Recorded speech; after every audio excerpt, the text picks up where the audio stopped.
professor Antônio Djalma para mais uma aula aí da disciplina de América Latina e Relações Internacionais, agora com a parte 2 dessa temática que a gente começou na aula anterior e que agora damos continuidade, redemocratização na América Latina. Preparado? Vamos lá? Bora? Muito bem. O que eu preparei aqui? Na primeira aula sobre o tema da redemocratização na América Latina, nós vimos algumas ideias gerais sobre esse processo de redemocratização, após termos visto várias ditaduras militares explodindo e eclodindo aí na América Latina, né? Aquilo que a gente chamou de epidemia de ditaduras militares. Lá na década de 80 começa o movimento contrário de derrubada, de força de um movimento social contrário a esses regimes militares, e começa então algumas transições onde esses militares deixam o poder e vão entregando, né, o bastão, o poder na mão do povo, né, fazendo eleições diretas e assim por diante. Vimos como é que isso aconteceu de maneira gradativa no Uruguai na aula anterior, e agora vamos ver um pouquinho sobre como isso acontece lá no Chile e Argentina propriamente dito, beleza? Então, nesse processo de redemocratização do Chile, nós vamos ver alguns movimentos muito interessantes aqui. Ela se dá de uma forma organizada, né, e a realização de eleições presidenciais que ocorreu lá em 89 foi prevista previamente, fica estranho, redundante, né? Mas foi prevista na Constituição que foi promulgada lá em 80. Então, lá em 88, um plebiscito que também estava previsto pela Constituição de 80 seria realizado, e esse plebiscito ocorreu de fato para que o povo decidisse se o ditador Augusto Pinochet continuaria no poder por mais 8 anos. O plebiscito deu resultado negativo e no ano seguinte, então, lá em 89, fizeram as tão esperadas eleições presidenciais para poder eleger um presidente que não fosse um militar, um ditador, e aí, portanto, tivesse a participação popular.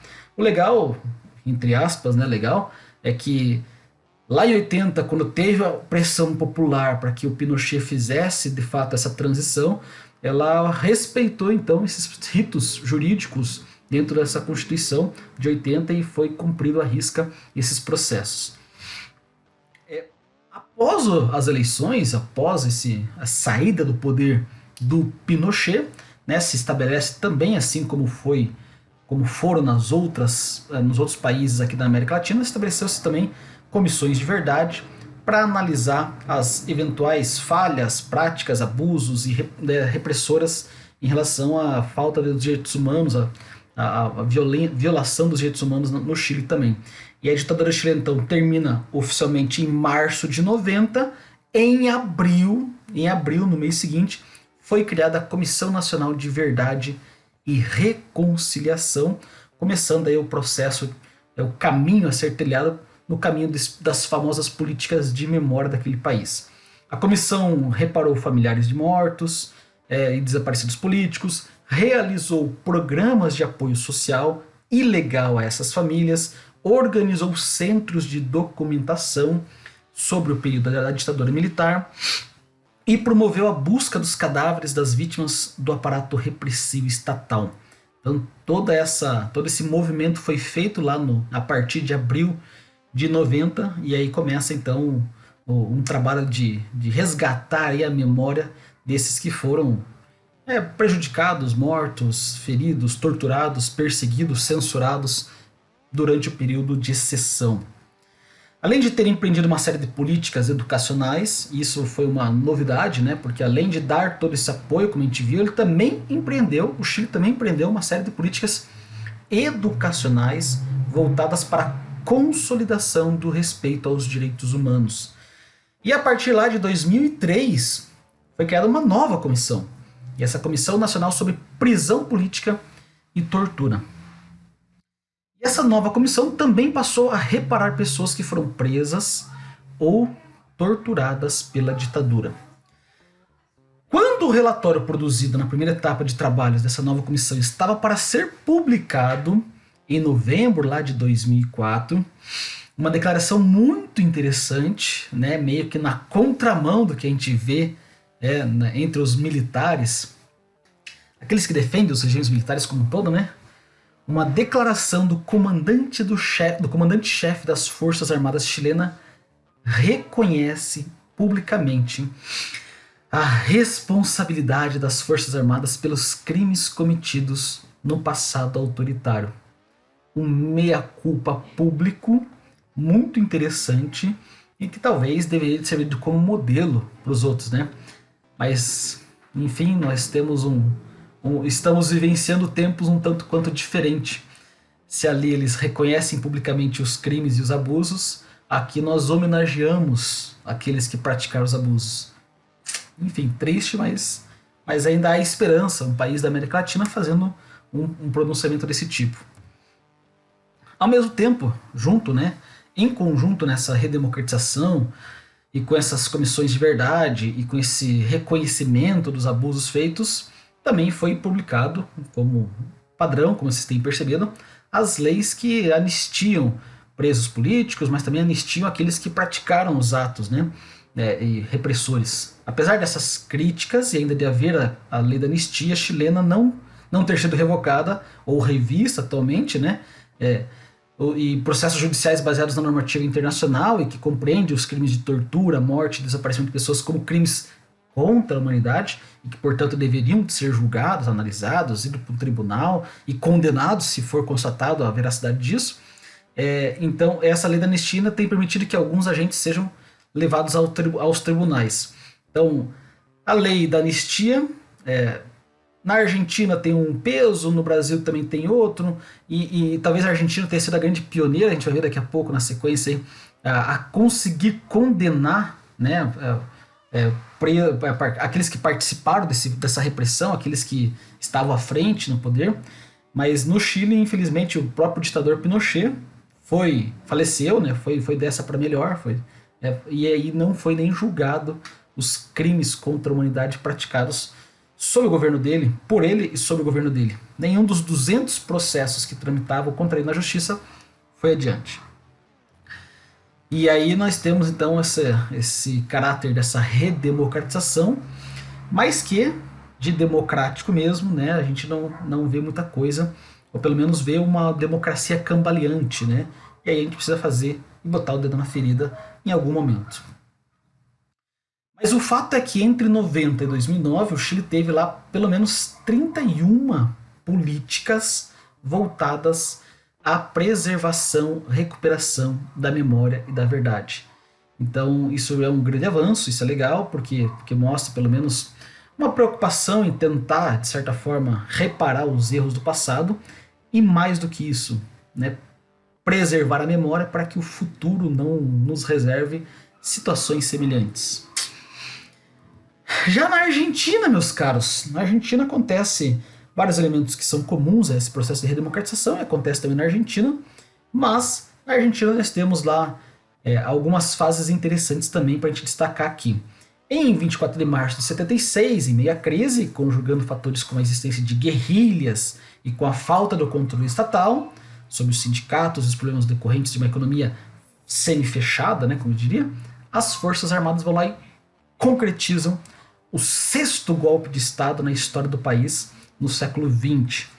E depois disso, depois a gente já viu a história de como é que isso acontece, essa ditadura, esse golpe militar acontece, mas lá na década de 80, seguindo a tendência desse movimento de redemocratização, o apoio civil que possibilitava a continuação dos militares no poder inicia a sua saída, a sua derrocada, a debandada, e deixa de apoiar então os militares no governo.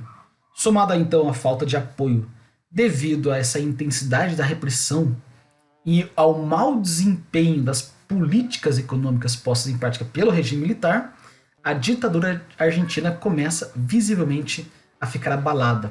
E mais especificamente, tem um caso aí na tentativa de retomar o apoio popular, os ditadores se envolvem na famosa Guerra das Malvinas, tentam retomar as Malvinas, mas a derrota na Guerra das Malvinas faz com que eles literalmente entrem em colapso e percam esse pouco apoio que tinha em relação ao povo, que ainda os apoiavam. A partir de então, a grande tensão existente faz com que a autoridade dos militares seja cada vez mais rapidamente reduzida. E lá no final de 88, em outubro de 83, ocorre a famosa transição para essa redemocratização, encerrada com a reeleição de Raul Alfonsín para a presidência. Alguns aspectos importantes a serem mencionados aqui são as políticas de memória na Argentina durante esse período pós-ditadura, durante esse período de redemocratização. Muito semelhante ao que acontece lá com o Chile e com o Uruguai, como a gente viu, né? Estas políticas de memória começam também a ser levadas em consideração e formatadas ao longo logo após o final do período de exceção, logo após o fim, né, do regime militar. E nesse processo de enfrentamento do passado autoritário argentino, é possível distinguir algumas fases importantes. Vamos a essas fasezinhas que a gente consegue identificar nesse processo todo. Há um momento daquilo que eles vão chamar de uma primeira fase da verdade e da justiça, uma segunda fase da impunidade, a terceira fase da busca de alternativa pela verdade e a quarta fase de um retorno à justiça. Vamos detalhar alguns desses tópicos aqui. A primeira fase da verdade e da justiça, ela inicia lá no final de 83, quando o presidente Raul Alfonsín edita os decretos 157 e 158, e esses decretos tinham como principal objetivo ordenar que líderes de organizações guerrilheiras integrantes das juntas militares que governavam o país fossem julgados. E além disso, criou a Comissão da Verdade Argentina, denominada Comissão Nacional sobre o Desaparecimento de Pessoas.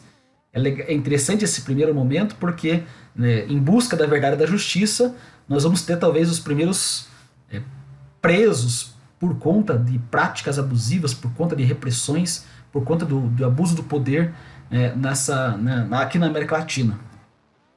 Após essa primeira fase da etapa de enfrentamento do tema das violações, nós vamos para uma segunda fase. A Argentina vivencia um retrocesso. Há uma fase de prisões, de julgamentos, de pressão popular, mas também estratégias realizadas para poder colocar em prática passar limpo e condenar as pessoas que praticaram os abusos, mas depois a Argentina, a partir de 87, vive uma fase de impunidade, mesmo durante o governo de Alfonsín, sobretudo quando vai ser promulgadas as leis do ponto final e da obediência devida, e posteriormente sobrevém a concessão de indultos aos agentes de repressão por parte lá do presidente Carlos Menem. Então aí há um período de perdoar tudo o que aconteceu, passar panos quentes e de não ir adiante nessas feridas, e isso vai ser considerado então essa fase da impunidade. De um momento de fazer valer esses julgamentos, de condenar as pessoas, né, talvez, como eu falei, os primeiros condenados por conta de abuso durante o período do regime militar, é seguido então de uma fase de impunidade. Mas nós temos uma terceira fase, uma retomada de uma busca alternativa da verdade. Nessa fase nós vamos ter o reconhecimento público das violações ocorridas, a concessão de reparação aos familiares de desaparecidos ou de pessoas que sofreram lesões graves decorrentes da tortura. Teve ampla divulgação dos fatos para que ninguém mais pudesse contestar a ocorrência desses crimes durante a ditadura. E uma coisa que a gente já percebeu é que a Argentina foi um dos primeiros países analisados aqui, né, a levar ao julgamento e condenar seus ex-ditadores. E aí nós temos, depois desse momento de uma busca alternativa da verdade, de fazer essas reparações a todos aqueles que sofreram durante o regime, nós podemos identificar uma quarta fase, que é do retorno à justiça. E para aprofundar os ganhos obtidos nessa área, foi necessário novas lutas dos interessados. E lá nos anos de 2003 e 2005, respectivamente, o Parlamento e a Suprema Corte Argentina declara inconstitucional as leis, os decretos, né, que haviam suspendido a punibilidade dos agentes de repressão. As duas leis que eu mencionei ali, da ponto final e da obediência devida. Então, a Suprema Corte torna inconstitucional essas leis e, portanto, dá início a essa quarta fase de um retorno à punição daqueles que estavam envolvidos nesses abusos, nessas mortes, nesses desaparecimentos, nesses ocultamentos de cadáveres, nessas censuras e assim por diante. Então essas são as fases que a gente pode identificar no modo como a Argentina vai lidar nesse período de redemocratização com o seu passado cruel e difícil, né, que foi o período da ditadura militar argentina. E aí um saldo que a gente tem em relação a essa redemocratização e os ganhos e prós e contras, né? Nós tivemos aí entre 83 e 2009, né? A Argentina teve pelo menos 50 políticas em âmbito nacional, regional e local voltadas à preservação e recuperação da memória e da verdade. E isso demonstra um pouco como que a gente tem lidado, como que a Argentina tem lidado com o seu passado ditatorial. E há alguns outros elementos que a gente pode destacar aqui, mas aí eu vou deixar isso para a nossa próxima aula, para o nosso próximo encontro.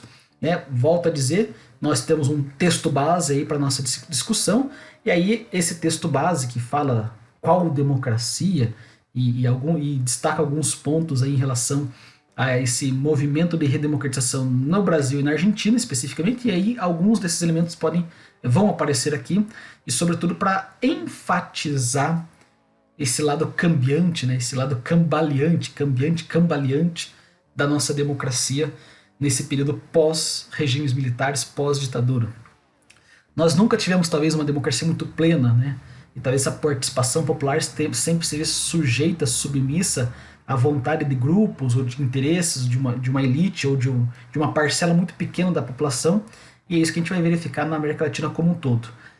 Destaque aqui, novamente, né, mais uma vez, reafirmando, destaque aqui que esse processo de redemocratização é acompanhado de perto pelos defensores do consenso da escola de Washington e ao mesmo tempo das políticas imperialistas norte-americanas. E aí a gente vai avançando um pouco nessa discussão no próximo encontro, beleza? Espero que tenham curtido até aqui.